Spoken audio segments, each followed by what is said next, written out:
Hello everyone, welcome to HVS studies. तो दोस्तों, आपका ग्रुप डी का जो एग्जाम चल रहा है, एग्जाम एनालिसिस करेंगे उसका।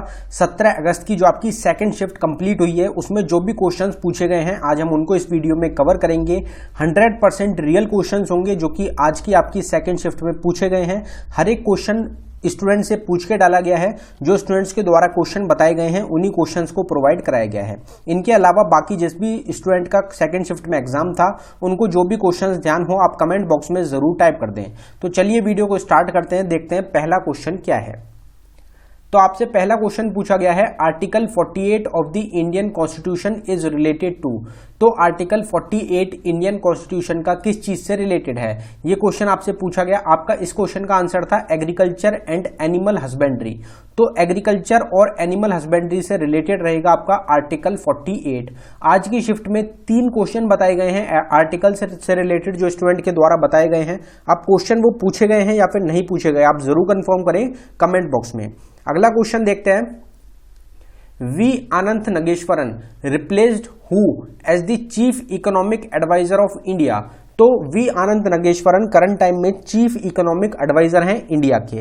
इनसे पहले वी अनंत नगेश्वरन से पहले चीफ इकोनॉमिक एडवाइजर कौन थे इंडिया के, ये क्वेश्चन आपसे पूछा गया। तो इस क्वेश्चन का आपका आंसर था कृष्णमूर्ति सुब्रमण्यम। 2021 में कृष्णमूर्ति सुब्रमण्यम 2021 तक थे और 2021 में वी अनंत नगेश्वरन ने रिप्लेस कर दिया था कृष्णमूर्ति सुब्रमण्यम को चीफ इकोनॉमिक एडवाइजर के पद से।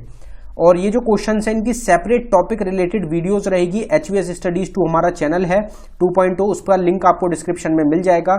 उस चैनल पे आपको हर एक टॉपिक की सेपरेट वीडियो प्रोवाइड कराई जा रही है, तो आप उसको जरूर देख लें।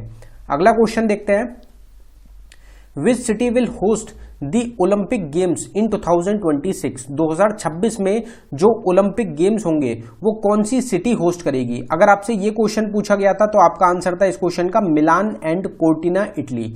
ये आपका करेक्ट आंसर था। विंटर ओलंपिक गेम्स होंगे 2026 में।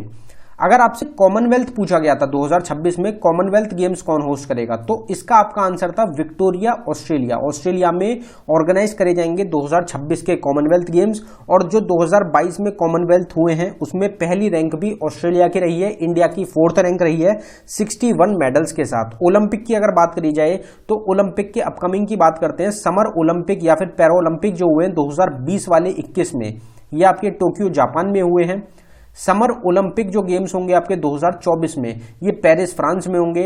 और समर ओलंपिक गेम्स 2028 में होंगे आपके लॉस एंजल्स अमेरिका में। और जो 2032 में जो होंगे समर ओलंपिक, वो होंगे आपके ब्रिस्बेन ऑस्ट्रेलिया में। विंटर ओलंपिक जो है आपके 2022 के हुए हैं बीजिंग चाइना में। विंटर ओलंपिक होंगे आपके 2026 में मिलान एंड कोर्टिना, इटली के अंदर। तो ये जो टॉपिक रहता है अपकमिंग स्पोर्ट्स टूर्नामेंट का, इसकी एक टॉपिक रिलेटेड वीडियो आपको प्रोवाइड कराई गई है HVS स्टडीज 2.0 चैनल पे। लिंक डिस्क्रिप्शन में है चैनल का। उसमें 50 के करीब क्वेश्चंस कवर कराए गए हैं। अगले क्वेश्चन पे बढ़ने से पहले हम आपको बताना चाहते हैं, रेलवे ग्रुप डी एग्जाम जो चल रहा है आपका 2022 का, इसके लिए एक गेम चेंजर ई बुक रहेगी, काफी ज्यादा इंपॉर्टेंट है। आप यकीन मानिए जो पैसे हैं वो आपको कम लगेंगे, क्योंकि क्वेश्चन जो है वो इस तरीके से प्रोवाइड कराए गए हैं कि क्वेश्चन आपको एग्जाम्स में जरूर फंसेंगे। तो 99 रुपीज में आपको ये प्रोवाइड कराई जा रही है। और इसमें क्वेश्चन भी काफी सारे लिए गए हमारे द्वारा। 3000 एक्सपेक्टेड क्वेश्चन हैं, जिसमें 1000 क्वेश्चन स्टैटिक जीके के हैं, 1000 करंट अफेयर रहेगा और 1000 आपको साइंस के क्वेश्चन मिलेंगे। 1000 जो करंट अफेयर है वो है 2022 का। तो बिल्कुल अपडेटेड आपको ये ई बुक प्रोवाइड कराई जा रही है। 3000 क्वेश्चन है, आप यकीन मानिए एक बार आप इसको जरूर ट्राई करें, आपको 100% हेल्प मिलेगी आपके एग्जाम में। बाइलिंगुअल लैंग्वेज में आपको प्रोवाइड कराई गई है, हिंदी और इंग्लिश दोनों में आपको क्वेश्चन मिलेंगे। अगर आप किसी और एग्जाम की भी तैयारी कर रहे हैं तो भी आप इस ई बुक को बाय कर सकते हैं। काफी इंपॉर्टेंट क्वेश्चन है, सिलेक्टेड क्वेश्चन है। लिंक आपको डिस्क्रिप्शन में मिल जाएगा, आप डिस्क्रिप्शन में जाके इसको बाय कर सकते हैं। पेमेंट करने के बाद अगर डाउनलोडिंग में कुछ इशू आता है तो नीचे हमारी जीमेल आईडी है, आप इस पे डायरेक्टली मेल कर सकते हैं। अगला क्वेश्चन आपसे पूछा गया, who is the chairman of national green tribunal. NGT के करंट टाइम में चेयरमैन कौन है, ये क्वेश्चन आपसे पूछा गया। इसका आंसर था आपका justice Adarsh Kumar Goyal. Justice Adarsh Kumar Goyal current time में चेयरमैन है नेशनल ग्रीन ट्रिब्यूनल के। ये जो क्वेश्चन हो गया आपका, ये हो गया करंट प्रेजेंट हेड से रिलेटेड। इसकी भी जो टॉपिक है ये, इसकी भी सेपरेट वीडियो आपको मिल जाएगी।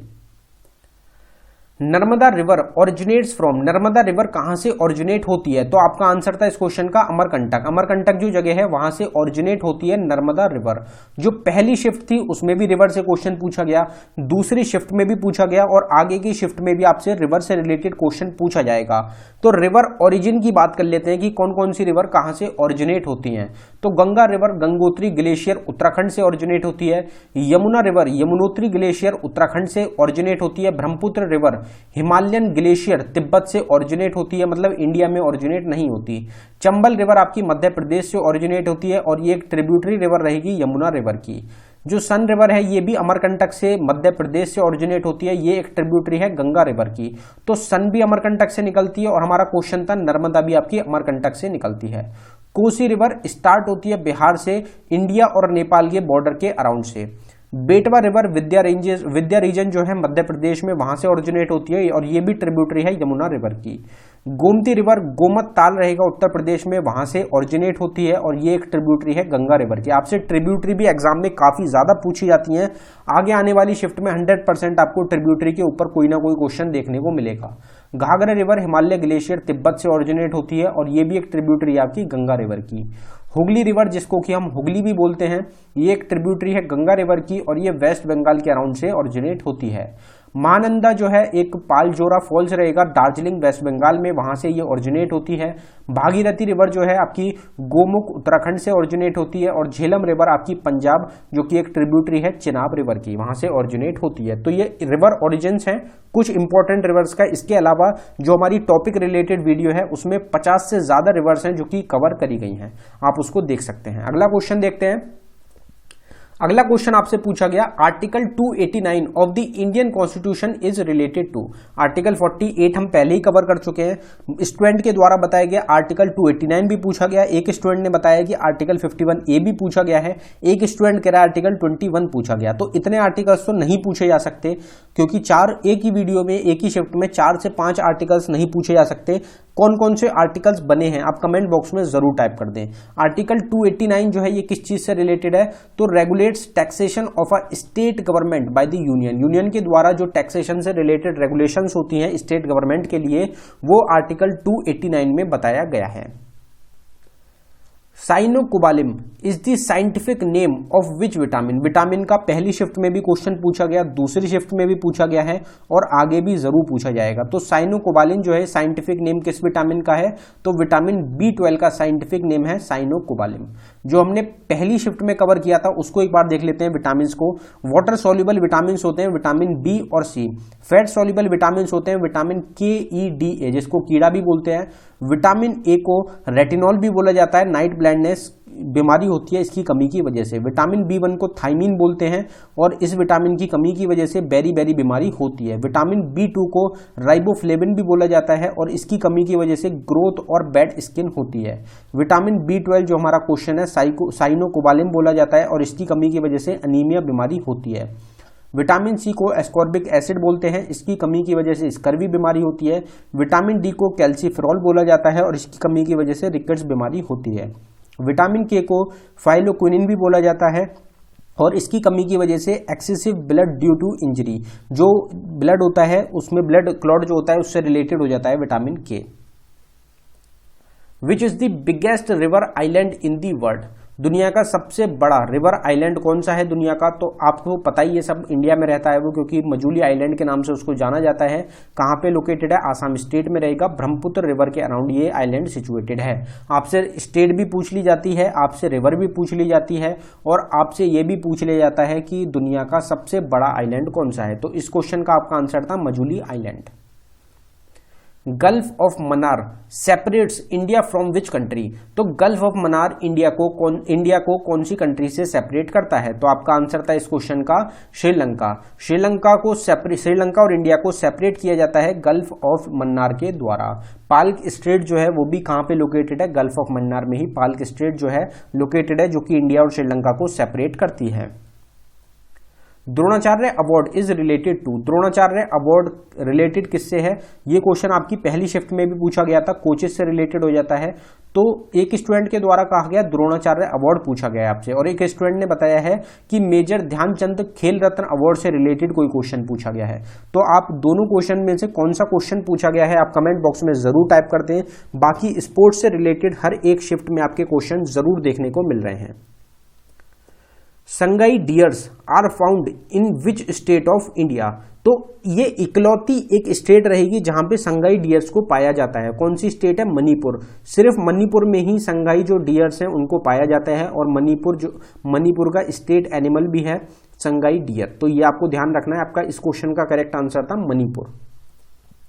Myopia disease is a disease related to which part of body. Myopia disease हमारे बॉडी के कौन से पार्ट से रिलेटेड है? तो हमारी जो आईज होती हैं, आंखों से रिलेटेड होता है। इसमें क्या होता है कि जो पास के ऑब्जेक्ट होते हैं वो तो हमको सही दिखते हैं, लेकिन जो दूर के ऑब्जेक्ट होते हैं वो हमको क्लियर नहीं दिखते मायोपिया डिसीज में।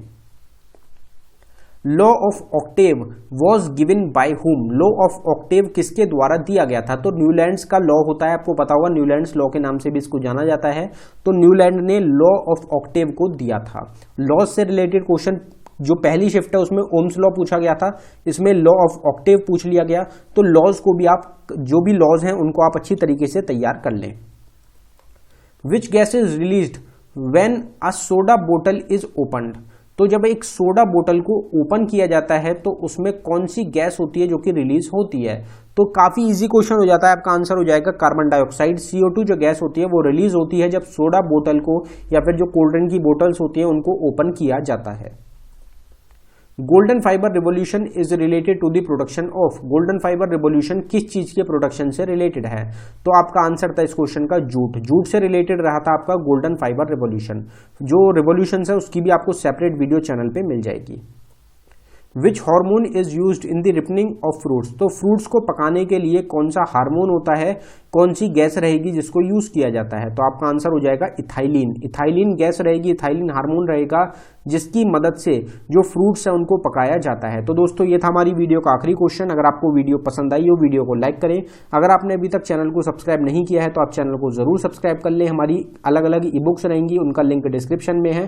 आप ई बुक्स को बाय कर सकते हैं। एग्जाम्स में डायरेक्ट क्वेश्चन आपको देखने को मिलते हैं। धन्यवाद।